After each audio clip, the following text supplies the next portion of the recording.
Bonjour tout le monde, bienvenue à Autrement. Bonjour Mélanie. Bonjour. Aujourd'hui, Mélanie, on parle d'une thématique qui est plutôt importante, celle de la perception qu'ont les gens. Qu'on soit un élu, qu'on soit un citoyen, la perception, elle va être différente pour chacun. Pourquoi avoir choisi cette thématique-là? Parce que c'est probablement une des choses qui est le plus problématique d'unir les perceptions des gens, parce qu'on part souvent avec le bagage qu'on a. Si on arrive, on est nouvel élu, si on est un nouveau fonctionnaire, si on est un nouveau citoyen ou encore un ancien citoyen, bien, on va avoir une perception différente du problème. C'est pas nécessairement la vérité, une perception. Donc, c'est là que nous, on pense qu'il faut voir, s'asseoir ensemble, discuter ensemble, se former ensemble pour arriver à des solutions qui vont être concertées. Sinon, les gens vont rester sur leur position avec leur propre connaissance de la situation qui va être pour eux vrai. Là, quand tu n'as pas les connaissances de plusieurs années d'une problématique, tu penses que ce que tu comprends, ce que tu vois, serait la solution, comme par exemple des solutions miracles. On nous propose régulièrement de mettre des machines à bulles dans un lac ou de faire des choses qui sont comme pourquoi que les gens pensent ça, mais c'est des solutions qui sont vendues par des gens puis qui ont peut-être vu dans un étang puis qui se disent, bien, c'est bon pour l'étang, c'est bon pour un lac. Donc, c'est une perception. J'allais dire inspiré de nos aquariums de maison, tu sais. Voilà. Puis il y a également que, dépendamment de notre situation, on a des attentes envers nos élus, on a des attentes en tant que citoyens, parce qu'au Québec, on a aussi la perception que l'eau, elle est inépuisable, on en a à plus savoir quoi en faire. C'est pas tout à fait le cas. Mais en fait, elle va peut-être être une grande quantité. On a beaucoup d'eau, mais elle n'est pas nécessairement toujours douce. Elle n'est pas nécessairement toujours accessible. Elle est polluée souvent. Donc, on ne peut pas dire que l'eau est en si grande quantité, surtout dans des situations où on a de plus en plus de périodes de sécheresse. Et dans ces moments-là, c'est pas vrai qu'elle est accessible. Il y a certains endroits au Québec qui manquent d'eau par moment. Puis on a même vu cet été que la Ville de Québec fournissait à Saint-Antoine-de-Tilly des camions-citernes. On est au Québec, on n'est pas en Afrique, là. Il a fallu combler un manque d'eau à certains endroits. Et quand vous levez des alertes pour dire qu'il faut faire attention à tel ou tel plan d'eau, bien aujourd'hui, je pense qu'on a un bon exemple d'un plan d'eau sur lequel on a peut-être réagi un peu tard. Et les citoyens riverains ont vécu une situation en juin 2020 digne d'un film. On parle du lac Saint-Augustin, on parle d'une espèce d'hécatombe de poissons qu'il y a eu. Est-ce que le lac Saint-Augustin est effectivement un bon exemple d'un lac sur lequel on aurait dû avoir un meilleur suivi? Mais en fait, c'est une question encore là de perception. Pour les élus à l'échelle régionale, c'est où on va aller en premier? C'est quoi qu'on va prioriser? On va probablement prioriser l'eau potable, puis le lac Saint-Augustin, ce n'est pas une réserve d'eau potable. Donc, est-ce qu'on doit le laisser aller? Puis est-ce que c'est quand même un milieu de vie? Il y a quand même des gens qui y vivent autour. Donc, c'est peut-être là qui fait qu'on s'est peut-être pas tant occupé du lac Saint-Augustin, même si ça fait très longtemps qu'on sait. Puis en même temps, c'est difficile de faire des actions souvent parce que ça coûte très cher puis qu'il faut se concerter.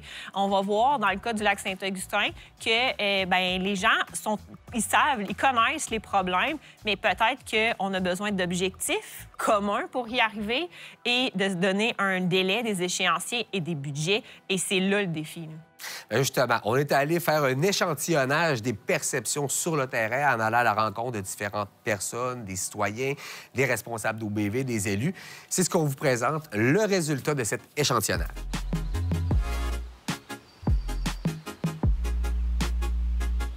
Allô, allô? Bonjour, Christine. Bienvenue chez nous. Merci de nous accueillir. Vraiment. Ça me fait plaisir. C'est un petit coin de paradis chez vous? Vraiment. Il n'y a pas d'autre mot. Ah, c'est vraiment très hot. J'ai compris que c'est une copropriété. On a vu d'autres habitations dans le fond. Exactement. On est 5 copropriétaires qui se partagent le grand terrain. On a chacun nos lots, nos maisons, mais on doit habiter en copropriété à l'extérieur, puis on se partage ce beau grand terrain de jeu-là ensemble. J'ai envie de te demander depuis combien de temps tu es installé ici? Ça fait 7 ans qu'on a acheté la maison.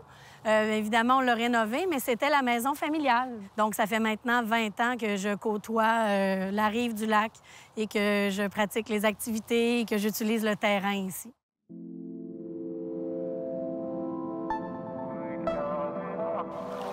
C'est le lac Saint-Augustin. Le lac le plus près de l'agglomération de Québec, il faut le dire. C'est un lac qui touche à 2 villes. Hein. Il est principalement sur le territoire de Saint-Augustin-des-Desmaures, mais il est aussi sur le territoire de Québec, dans sa partie est. C'est un bien écologique, je dirais aussi régional. Là. On n'en a pas beaucoup des lacs dans la région de Québec. Il y a le lac Saint-Charles, le lac Saint-Augustin, puis Dans l'agglomération, c'est tout. Au cours des 20 dernières années, il y a probablement eu des changements, que ce soit le lac en tant que tel ou autour. C'est quoi les principaux changements là, auxquels tu as pu assister? Bien, écoute, je te cacherai pas que quand je suis arrivée il y a 20 ans, premièrement, ça n'avait pas l'air de ça ici du tout. Hein, c'était complètement dénudé. On avait un accès direct au lac. Il n'y avait aucun végétaux ici. Il y avait beaucoup de fréquentation du lac. Mais je te dirais qu'au fil des années, il y en a eu encore plus. Donc, en 20 ans, évidemment, j'ai vu une affluence encore augmenter, évidemment, parce que les gens s'installent, parce qu'il y a du développement et les gens sont très attirés par le lac. Et c'est une bonne chose. C'est juste qu'il faut le faire dans la bonne manière. La détérioration des plans d'eau sur le territoire de la grande région de Québec, c'est la même problématique que partout dans le monde. Les gens qui, évidemment, sont attirés par les plans d'eau, donc vont vouloir s'installer. En s'installant, bien, on va créer un réseau routier, on va enlever des arbres, on va se faire de l'espace pour avoir accès au lac. Après ça, bien, il faut gérer les eaux usées, donc on n'aura pas une densité assez grande pour un réseau d'égouts. Alors, on va installer des installations septiques qui eux-mêmes ont un certain rejet, même si elles respectent les normes. Donc, le premier qui arrive, c'est pas très grave, les 5 premiers non plus. Mais c'est la somme de cette quantité de personnes-là qui s'installent autour d'un lac qui devient problématique. Louis, merci d'avoir accepté de nous rencontrer. Ça fait plaisir. Les gens ont divers points de vue sur l'état du lac Saint-Augustin. J'aimerais avoir le vôtre, en fait. Oui. On parle d'eutrophisation du lac. Dans quel état est-ce qu'il est présentement, le lac Saint-Augustin, et qu'est-ce qui nous a mené à ça? Là, si j'utilise mon langage scientifique, le lac est rendu à ce qu'on appelle actuellement un état eutrophe, hypereutrophe. C'est-à-dire que quand on parle d'eutrophisation, c'est la quantité d'éléments nutritifs qui sont présents dans l'eau. OK? Actuellement, le lac est vraiment là, dans l'échelle de 0 à 10, là, on est rendu pas mal dans le top. OK? OK. Et c'est dû essentiellement à toute la façon dont on a géré le bassin versant et les rives depuis 50 ans, même plus, qui fait qu'il y a eu une accumulation de matière organique dans le lac, étant donné tous les fertilisants qui se sont ramassés dedans. Et là, il y a eu une accumulation au fond. Et on est rendu à l'étape où non seulement les éléments nutritifs parviennent du bassin versant, donc se jettent via les tributaires dans le lac, mais également, il y a un fond qui est accumulé dans la matière organique qui fournit du phosphore régulièrement aux algues dès que ça brasse pour favoriser la croissance des algues. Il y a beaucoup d'algues qui ont poussé dans le lac pour un tas de raisons, mais essentiellement à cause de beaucoup de nutriments apportés par notamment tout le milieu agricole qui l'environne, engrais et autres, amènent des nutriments dans le lac, et aussi toute l'urbanisation qui s'est faite au fil des années, où à une époque, on n'avait pas d'égout, par exemple, au lac Nord. Ils sont là simplement depuis moins de 10 ans. Il y a toutes sortes de choses. On a une autoroute qui passe près du lac aussi, l'autoroute 40. Il y a des salles de déglaçage. Hein. Autant le ministère des Transports qui s'occupe de cette autoroute-là que nous, qui avons la charge de toutes les rues environnantes, devons entretenir les rues l'hiver. Hein. Et on a beau vouloir sauver le lac, ma priorité va à la survie des citoyens qui roulent en voiture avant toute chose. Ce qui est difficile dans la protection de l'eau des lacs en général, c'est justement la dualité entre on veut en profiter, on veut avoir des usages, mais d'un autre côté, on veut protéger l'environnement. Puis qu'on le veuille ou pas, même si tout le monde est bien intentionné, bien, ça crée des pressions sur le lac, là, on va dire ça comme ça.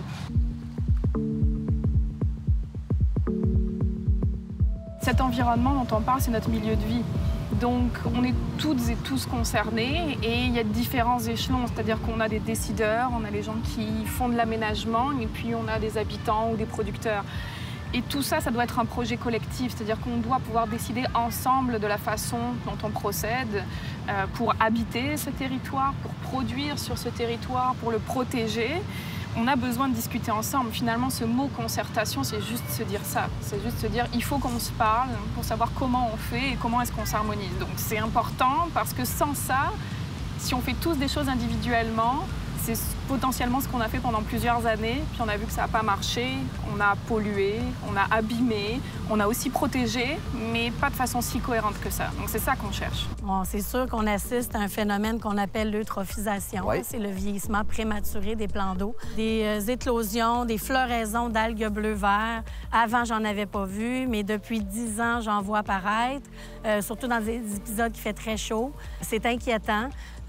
Bon, cet été, vous avez dû en entendre parler. On a un épisode de mortalité massive de plusieurs milliers de poissons. Wow, ouais. En fait, Ouais. je me demande même si on n'a pas carrément éteint l'ensemble des espèces des poissons, parce qu'ici, on a quand même de la perche chaude, du crapet soleil, on a des espèces intéressantes, même du masquinongé. Wow. Alors, il a Les fait poissons trop morts, chaud. vous les voyez, là. Il y en avait ils se sont ramassés partout les- sur la rive. C'était au mois de juin, ça fait pas longtemps. Ah, Il y en ouais, avait hein. des milliers, en fait. C'était un hécatombe, on pourrait dire.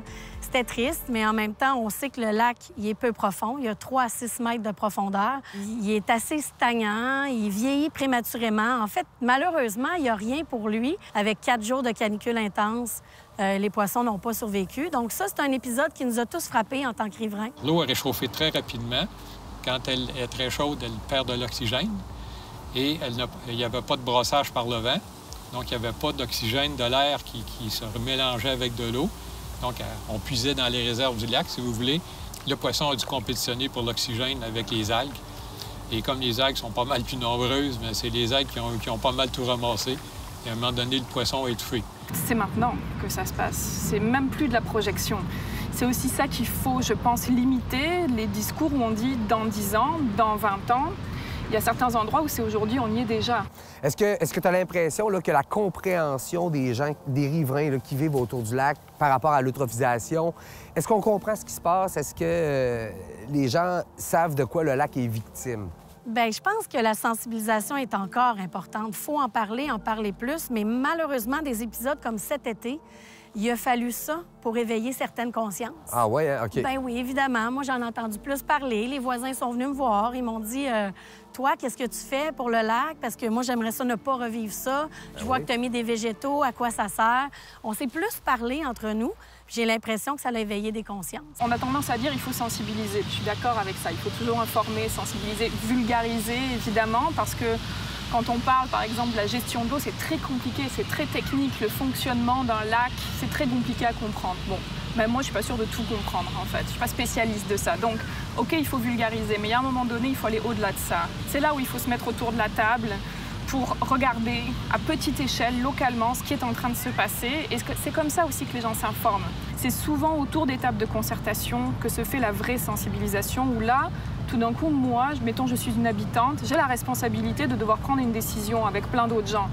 Ben, mon cerveau va capter l'information parce qu'il faut que je prenne une décision éclairée. C'est pas juste mon petit intérêt personnel, là, tout d'un coup. Donc, l'information se fait mieux comme ça. Les gens le savent plus, mais peut-être le savent pas suffisamment encore. Il faut encore faire des efforts de parler, sensibiliser, les journaux, les médias. Il y a un gros rôle à faire encore. Moi, je le fais à mon échelle ici. Je parle à mes voisins, je leur montre mon site pour dire « vous pourriez faire pareil ». Maintenant, il n'en reste qu'à toute la population d'essayer d'être au courant. On essaie souvent de se parler une fois qu'on est rendu aux solutions, mais on n'est pas sûr de s'être entendu sur les problèmes au départ. Qu'est-ce qui cause le problème? Est-ce qu'on est d'accord sur cette question-là? Et si on arrive à tomber d'accord sur le problème et son origine, à partir de là, on peut discuter. Donc la cohérence, il faudrait déjà qu'elle commence à... Est-ce qu'on partage la même vision du problème? Parce que si on ne la partage pas, il y a peu de chances qu'on atterrisse sur des solutions communes, en fait. On va se buter à ça, on va taper un mur.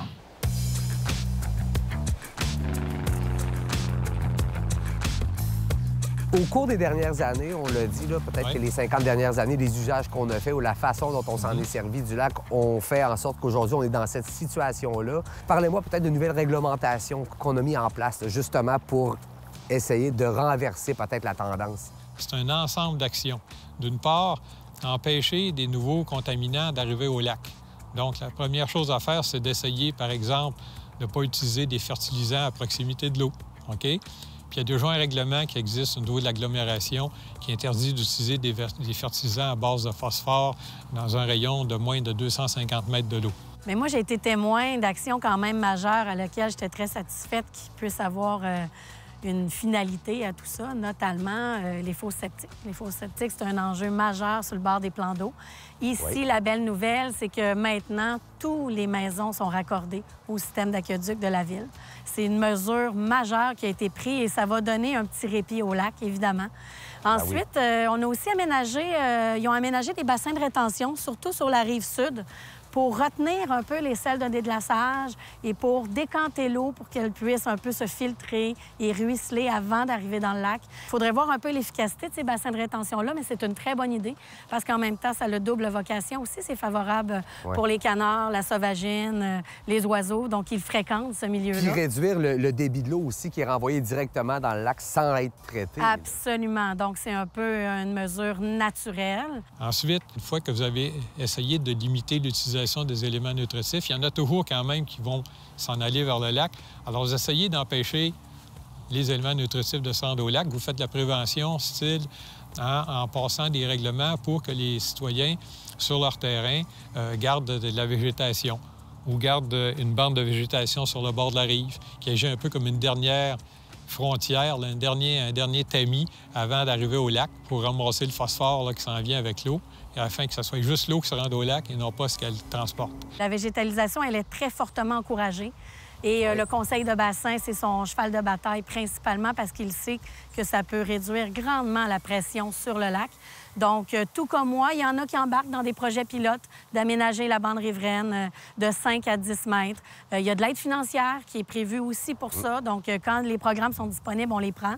Et ça, c'est majeur comme mesure. Donc, les acteurs viennent nous rencontrer puis ils nous sensibilisent à mettre en place la bande riveraine, tout comme moi, je l'ai fait ici.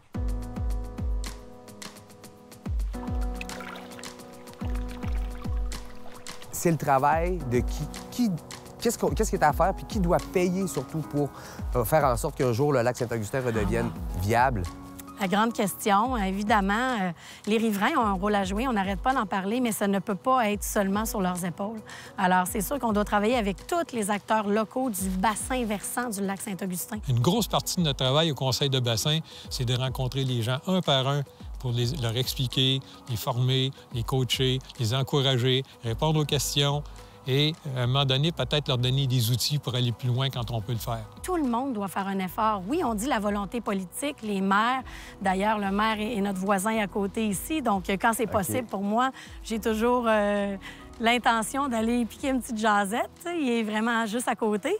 Mais je pense qu'il y a vraiment, on doit travailler avec tout le monde. Donc, le municipal, le politique, les deux villes. Hein? On comprend que le tiers du lac appartient à la Ville de Québec et le 2 tiers appartient à la Ville de Saint-Augustin. Donc, de travailler en concertation, de tous s'asseoir pour trouver comment chacun peut faire son effort. Nous, c'est à l'échelle de notre propriété, mais il y a d'autres échelles sur lesquelles il faut travailler et je suis sûre qu'on peut y arriver. Maintenant, le comment, c'est qu'on est en train de le faire, mais asseoir tout le monde à la même table, des fois, c'est un défi de taille aussi pour que tout le monde ait la même vision. Il y a bien des gens qui vont dire, on l'entend à l'occasion, les riverains doivent, les riverains ici, les riverains ça. C'est pas juste les riverains, c'est tout le monde. Puis quand on dit riverains, bien, il y a ceux qui sont sur la bande là, qui touchent les pieds dans l'eau. Mais il y a le bassin versant. Le bassin versant est beaucoup plus grand que ça. Là. Le bassin versant part de la route 138, s'en va de l'autre bord des tours. Fait que toutes les tours condominiums qui ont été construites dans le secteur sud du lac sont dans le bassin versant aussi. Et ça, c'est de la population, donc ça amène une pression sur le lac, parce que ça amène des voitures, ça amène toutes sortes de choses, du monde qui marche. Là. Le monde qui marche, qui va fumer, jeter une cigarette par terre, cette cigarette-là, elle va finir dans le lac, etc., etc. Ça amène une pression. Plus il y a de monde, plus il y a de pression. Puis donc, il faut que tout le monde y travaille. Puis c'est la faute à tout le monde et la faute à personne, ce qui se passe. Hein? Et c'est là le grand problème. Dans le cas du lac Saint-Augustin, ce qui vient complexifier la chose, c'est que je dirais qu'il y a peut-être le 3/4 du lac qui est du côté de la ville de Saint-Augustin et le restant du côté de la ville de Québec.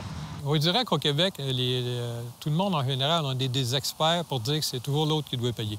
Puis en général, on aime beaucoup au Québec que ce soit le gouvernement qui paye tout. Par contre, le même citoyen ne veut pas que son compte de taxes monte. Ouais. Hein? Fait qu'à un moment donné, l'argent, elle sort des poches de quelqu'un. En fait, elle vient des poches de tout le monde. La municipalité ne fait que concentrer certaines rentrées d'argent pour les utiliser pour le bien public. Le gouvernement provincial fait la même chose. Fait qu'au final, c'est toujours le citoyen qui va payer. Par contre, il y a des actions qu'on peut faire à chacun des niveaux. Donc, c'est pas un seul de ces intervenants-là qui doit tout faire. Il faut prendre les choses une à la fois. Là, actuellement, on met l'emphase sur remettre en état les marais épurateurs. Ça, c'est la ville de Saint-Augustin qui s'en occupe parce qu'ils sont chez nous. C'est assez simple. Mais quand on parlera de choses de plus grande envergure, si tant est qu'on y vient, peut-être qu'il y aurait moyen de regarder avec les autres paliers gouvernementaux.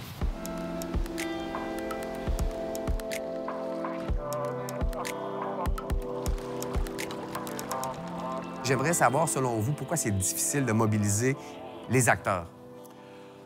C'est difficile de mobiliser les acteurs. Le problème, c'est qu'on a de la mauvaise posture mentale. La population pense encore que c'est une ressource infinie, alors que ce n'est plus le cas. Il faut qu'on change cette posture mentale-là, puis qu'on se convainque, puis il faudrait qu'on le prouve statistiquement, mais ça se fait, que c'est terminé. La ressource ne sera plus infinie. Si on parle de la responsabilité, je demande, c'est la responsabilité de qui de faire ça? C'est la responsabilité de tout le monde, mais bon, nous autres, on est élus, entre autres, pour tracer le chemin. Nous, à la Ville de Québec, déjà, on utilise pas mal moins d'eau. On pose les gestes qui sont possibles.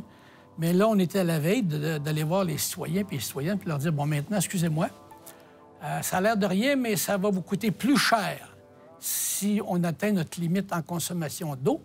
Puis plus cher, ça veut dire que vous allez payer. Alors, on va penser ensemble comment on pourrait faire les choses autrement. Moi, aujourd'hui, en tant que citoyenne, je ne paie pas le juste coût de l'occupation du territoire.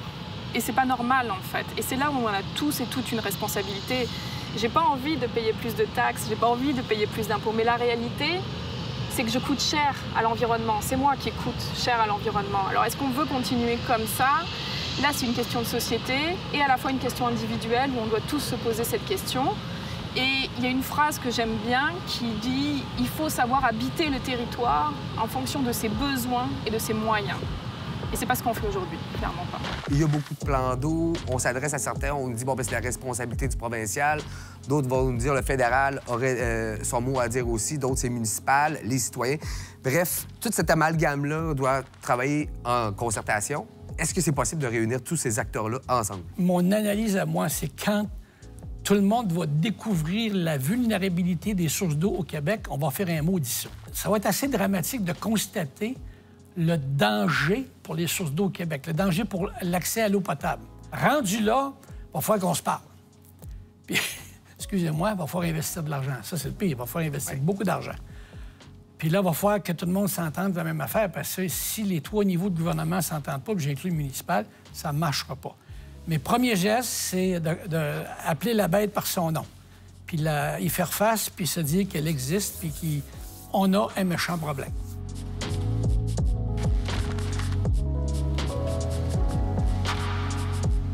Est-ce que tu as l'impression que les choses avancent dans la bonne direction? Présentement, il y a la vision métropolitaine de l'eau qui se met en place. De plus en plus, les gens, on a l'impression qu'ils sont conscientisés. Est-ce que tu as l'impression qu'on va dans la bonne direction? Oui. Et qu'il y a de l'espoir pour le récupérer, le lac? La communauté métropolitaine de Québec s'implique, est au courant de la situation. Il y a un partenariat qui s'est établi entre la Ville et Saint-Augustin. Il faut travailler main dans la main, puis il faut impliquer tout le monde.